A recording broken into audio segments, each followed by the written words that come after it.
Hello students, मैं professor उदय टेके आज के इस एडवांस अकाउंटिंग के लेक्चर में सबका स्वागत करता हूं। आज के इस लेक्चर में हम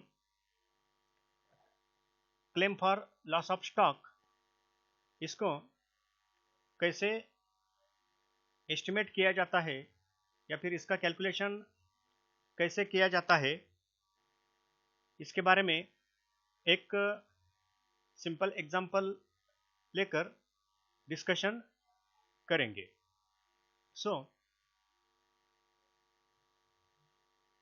ये है वो problem. A merchant's godown caught by fire on 3rd November 2019 at night, causing serious damage to stock.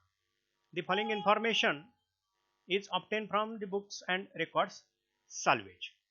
So, एक मर्चेंट है जिसका गोडाउन जो है कॉट बाय फायर, कितने तारीख को कॉट बाय फायर यानी कि आग लगी 3rd नवंबर 2019 को एट नाइट, और उसके कारण causing serious damage to stock, और जो स्टॉक है उसको क्या हुआ है, सीरियस डैमेज स्टॉक का हुआ है, यानी कि स्टॉक थोड़ा क्या हुआ है, ज़्यादा डिस्ट्रॉय हुआ है, खराब हुआ है।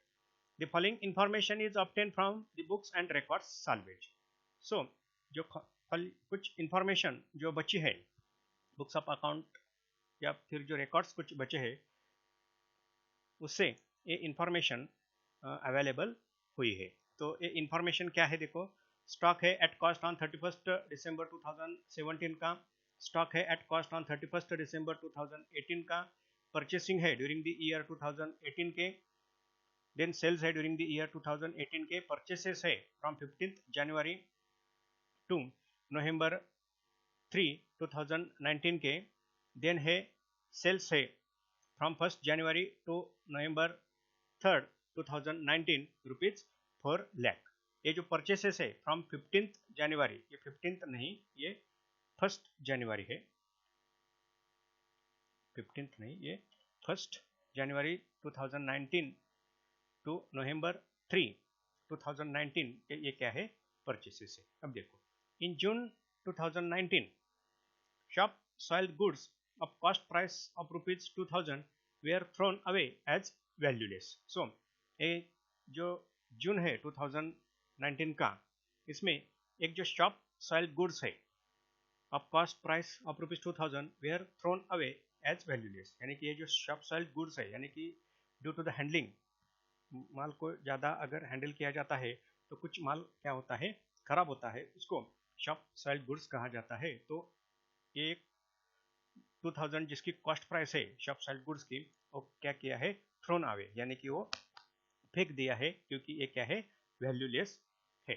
Assuming that the rate of gross profit has been the same in 2019 as in 2018, estimate the value of stock in the godown at the time of fire and statement of claim for submission to insurance company। और हमें assume क्या करना है, जो rate of gross profit है 2019 में same रहेगा।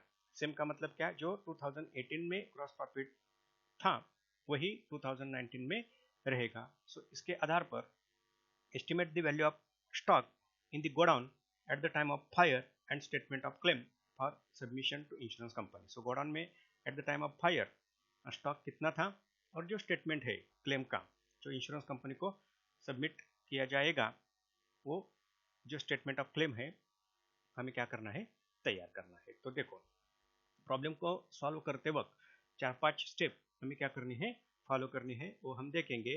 पहली जो बात यहाँ हमें एग्जाम्पल रीड करते वक्त ध्यान में रखना है, वो है जो आग लगी उसकी जो डेट है वो पहले क्या करनी पड़ती है, कंसिडर करनी पड़ती है। तो देखो, ये जो आग लगी है वो आग कितनी तारीख को लगी है, 3 नवंबर 2019 को एक क्या हुई है, आग लगी है। अब ये पहली स्टेप। अब दूसरी स्टेप ये है कि ये जो मर्चेंट है, यानी कि ये जो कंपनी है, ये जो बिजनेसमैन है, वो अपना फाइनल अकाउंट किस डेट पर, यानी कि किस तारीख को कंप्लीट करता है, यानी कि डेट ऑफ फाइनल अकाउंट को सेकंड में क्या करना है, यह कंसिडर करना पड़ता है। तो जो इंफॉर्मेशन दी है इससे ये पता चलता है कि ये मर्चेंट अपना जो फाइनल अकाउंट है वो फाइनल अकाउंट 31 दिसंबर को क्या करता है, कंप्लीट करता है। ये देखो 31 दिसंबर 2017, 31 दिसंबर 2018, इससे ये क्लियर होता है कि ये मर्चेंट अपना फाइनल अकाउंट किस डेट को कंप्लीट करता है, 31 दिसंबर को ये फाइनल अकाउंट कंप्लीट करता है। तो ये दो बातें पहले यहाँ एग्जाम्पल से क्लियर करनी पड़ती है और बाद में क्या करना पड़ता है, जो स्टेप्स है वो स्टेप्स लेनी पड़ती है। तो देखो आग लगी है 3 नवंबर 2019 को। सो ये जो फिनेंशियल ईयर है जो 31 दिसंबर 19 को खत्म होने वाला जो फिनेंशियल ईयर है, उस ईयर में क्या हुई है, ये जो आग ये आग बिजनेस में लगी है। तो इससे रिलेटेड जो प्रीवियस ईयर है, प्रीवियस फिनेंशियल ईयर, और प्रीवियस फिनेंशियल ईयर का जो ग्रॉस प्रॉफिट है वो ग्रॉस प्रॉफिट पहले क्या करना पड़ता है, कैलकुलेट करना पड़ता है। तो प्रीवियस ईयर कौन सा होगा, अगर आग 2019 में लगी है तो प्रीवियस ईयर कौन सा होगा, 2018 का होगा, यानी कि 31 दिसंबर 2018 को खत्म होने वाला क्या होगा, प्रीवियस ईयर होगा। तो इस ईयर का जो ग्रॉस प्रॉफिट है वो ग्रॉस प्रॉफिट पहले क्या करना पड़ता है, कैलकुलेट करना पड़ता है। तो कैलकुलेट करने के लिए प्रीवियस ईयर का जो ट्रेडिंग अकाउंट है वो ट्रेडिंग अकाउंट पहले तैयार करना पड़ता है। तो ये ट्रेडिंग अकाउंट हम पहले क्या करेंगे, तैयार करेंगे। ये स्टेप नंबर 1 क्या है, trading account for the year ended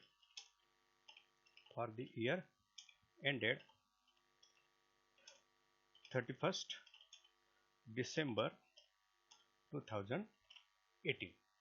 इस डेट को खत्म होने वाला जो ट्रेडिंग अकाउंट है वो ट्रेडिंग अकाउंट पहले क्या करना पड़ता है, तैयार करना पड़ता है। तो ये है step number 1, trading account for the year ended 31 December 2018। So particulars for rupees, then credit side में पर्टिकुलर्स और रुपीज। सो ये ट्रेडिंग अकाउंट हो गया। अब 31 दिसंबर को ये ट्रेडिंग अकाउंट कंप्लीट होता है।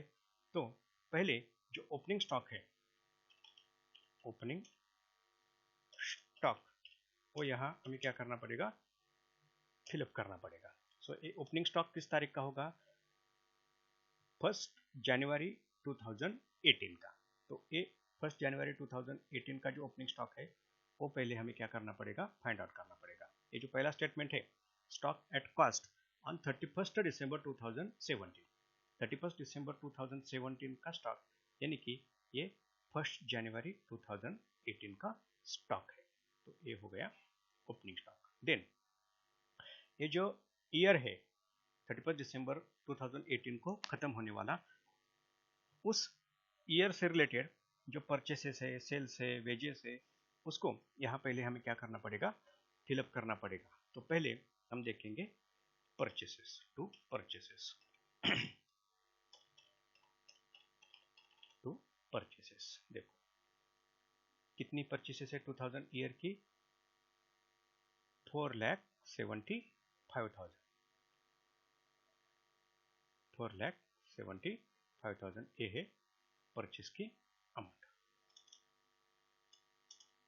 Okay, then sales by sales, ये बेसिक जो आइटम है, कॉमन आइटम कहते हैं उसको ट्रेडिंग अकाउंट के, जैसे कि opening stock, purchases, sales, closing stock, gross profit, एक कॉमन आइटम रहते हैं। ये जनरली एग्जांपल में दिए होते हैं और उससे ज़्यादा जैसे कि वेज, ट्रेडिंग एक्सपेंसेस भी एग्जांपल में दिए होते हैं, वो भी यहाँ हमें कंसिडर करने पड़ते हैं।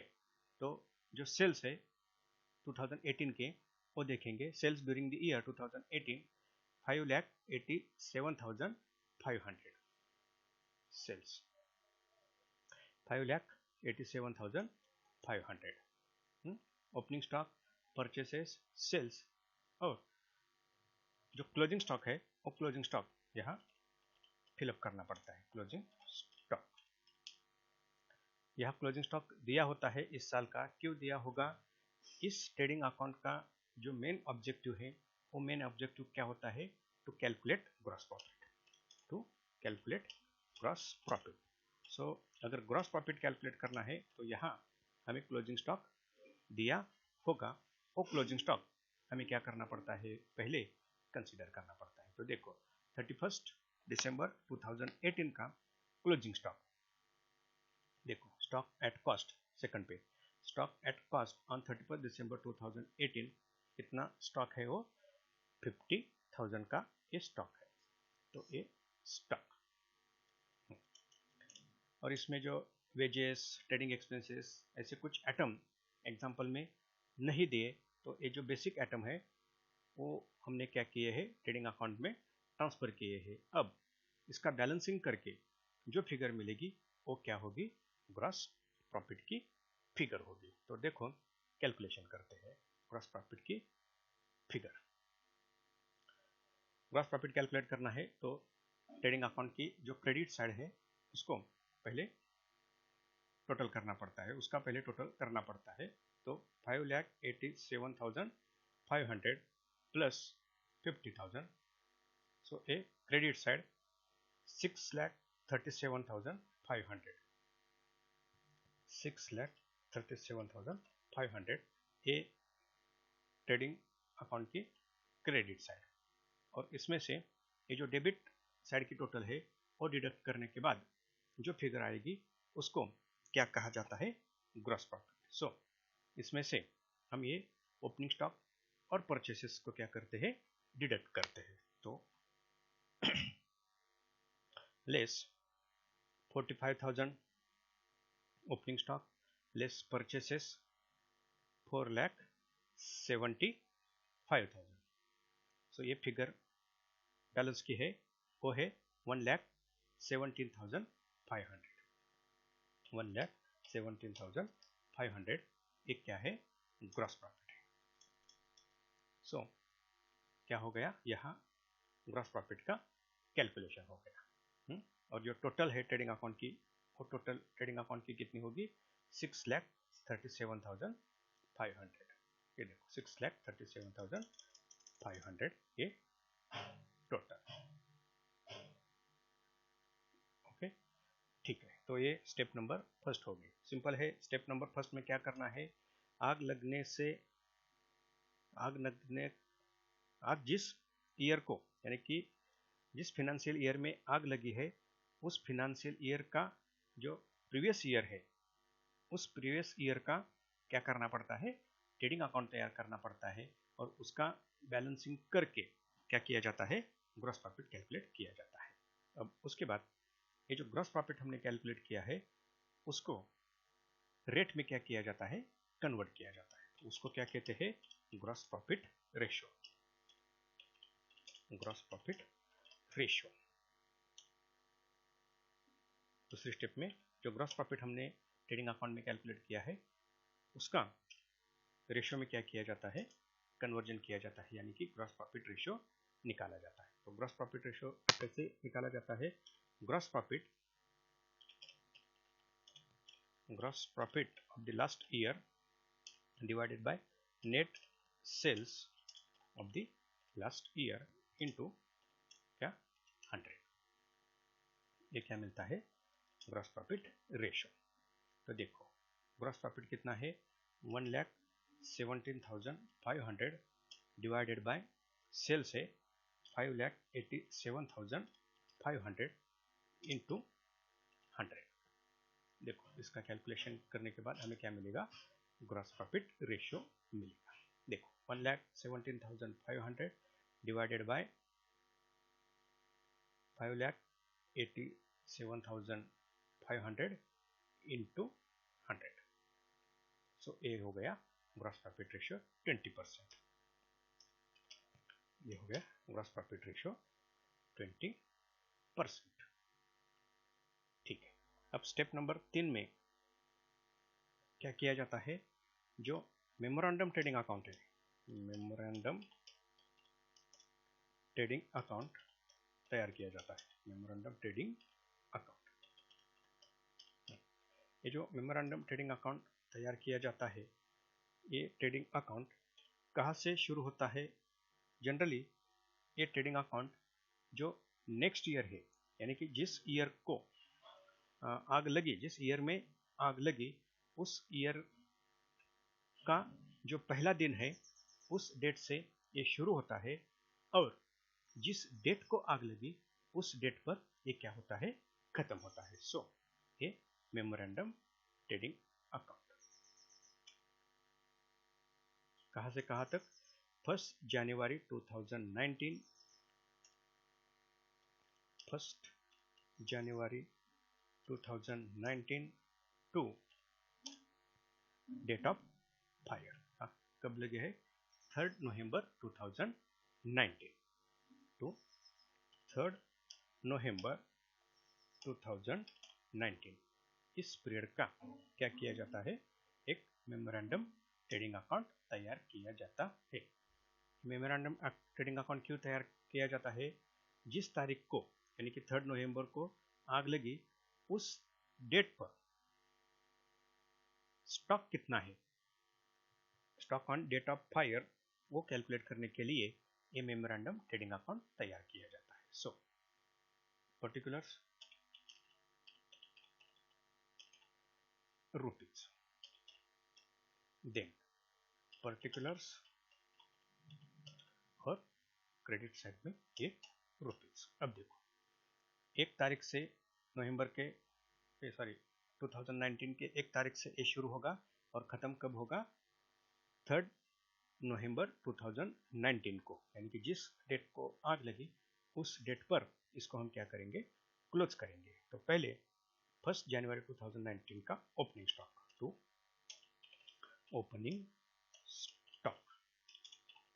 इस डेट का जो ओपनिंग स्टॉक है वो पिछले ईयर का क्या होता है? क्लोजिंग स्टॉक 50,000 एक ओपनिंग स्टॉक। देन ये जो पीरियड है, यानी कि 1 जनवरी 2019 टू 3 नवंबर 2019, इस पीरियड का क्या किया जाता है? जो परचेसेस है वो पहले हम यहाँ क्या करेंगे? नोट करेंगे। 1 जनवरी 2019 टू 3 नवंबर 2019 परचेसेस। देखो परचेसेस फ्रॉम 1 जनवरी टू 3 नवंबर 2019 कितनी अमाउंट है परचेसेस की? 4,40,000। ये हो गए उस पीरियड के परचेसेस। देन सेल्स, उस पीरियड का जो सेल्स है वो पहले यहाँ क्या करेंगे? हम नोट करेंगे। तो इस पीरियड से रिलेटेड सेल्स कितना है? सेल्स फ्रॉम 1 जनवरी 2019 टू 3 नवंबर 2019, ये अमाउंट कितनी है सेल्स की? ये अमाउंट है ₹4 लाख। तो ये हो गया सेल्स। अब 2 आइटम यहाँ हमें क्या करनी है? कैलकुलेट करनी है। पहला आइटम होगा ग्रॉस प्रॉफिट का और दूसरा आइटम होगा ग्रॉस प्रॉफिट का और दूसरा आइटम होगा stock on date of fire का, that is by closing stock. That is, इसको क्या कहते हैं? स्टॉक ऑन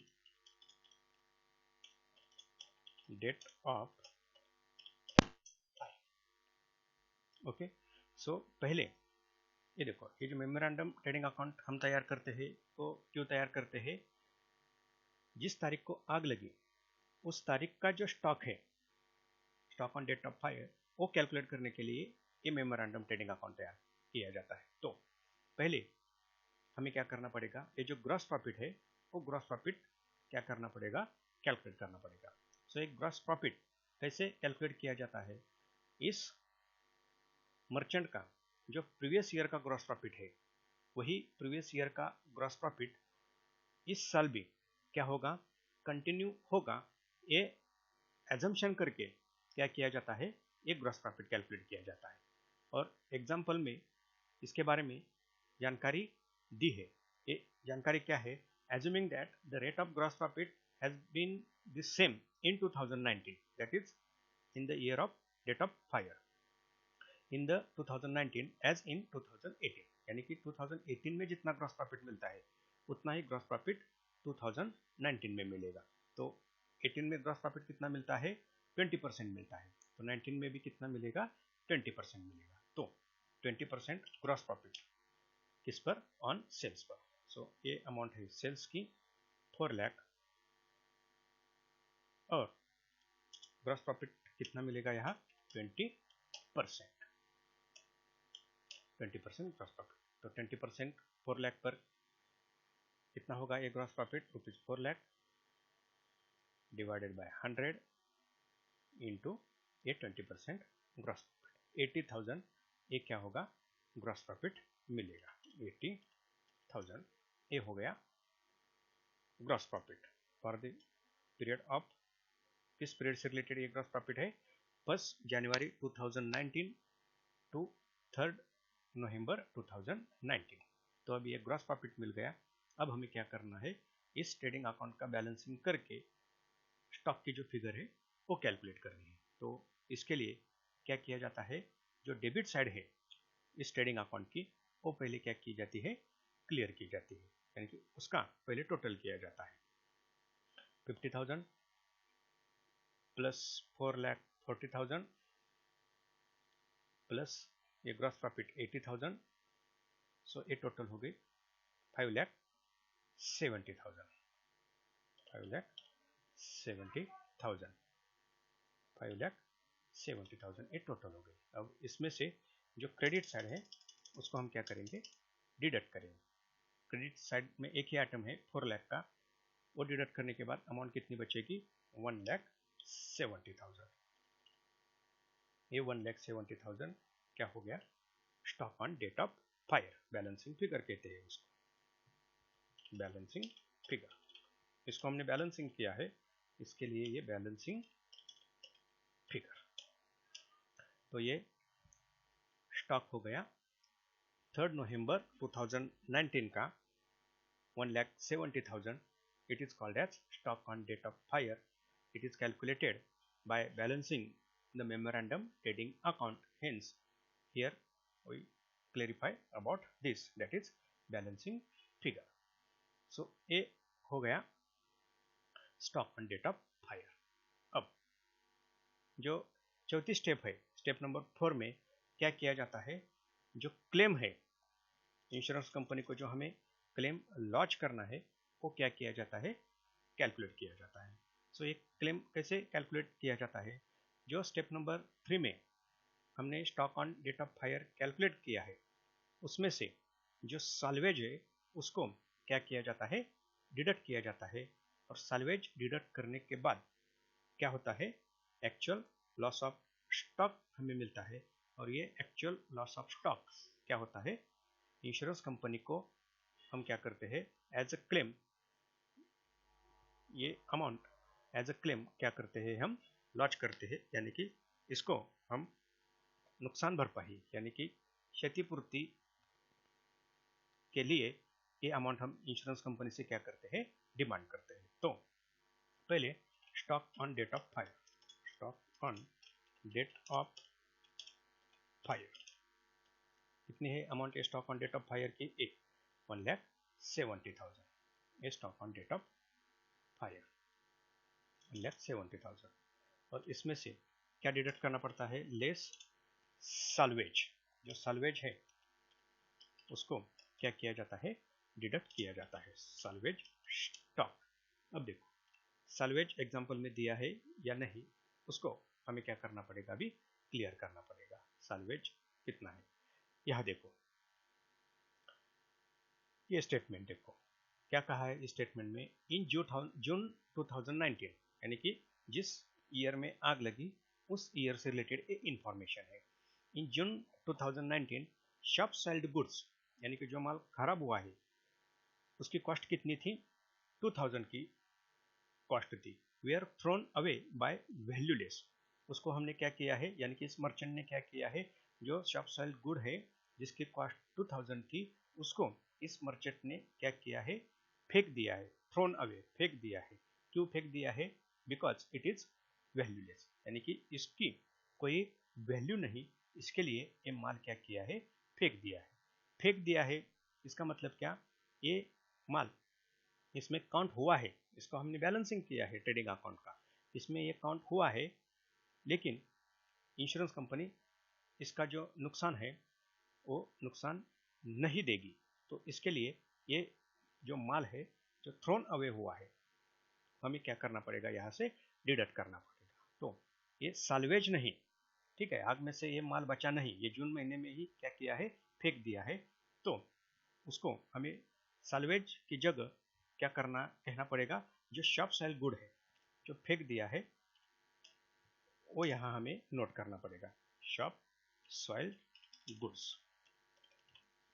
ठीक, ये है शॉप सॉइल गुड्स, वो कितना है, 2000 का, शॉप सॉइल गुड 2000 का। तो ये 1,70,000 stock on date of fire, जिसमें से जून महीने में ही 2000 का जो शॉप सेल गुड है वो फेंक दिया है। तो जो अमाउंट बचती है कितनी, 1,68,000, एक क्या होगा, actual loss, actual loss, actual loss. इसको ही क्या कहा जाता है, नेट क्लेम, नेट क्लेम या फिर क्लेम कहा जाता है। नेट क्लेम का मतलब यहाँ हमें क्या लेना है, यहाँ एवरेज क्लॉज को अप्लाई नहीं करना है।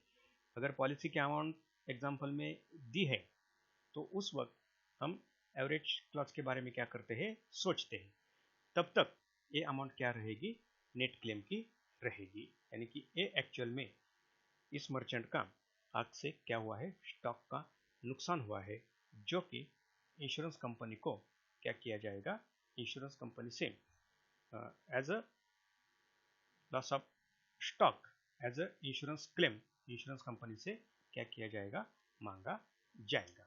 तो कितना है ये एक्चुअल लॉस, 1,68,000।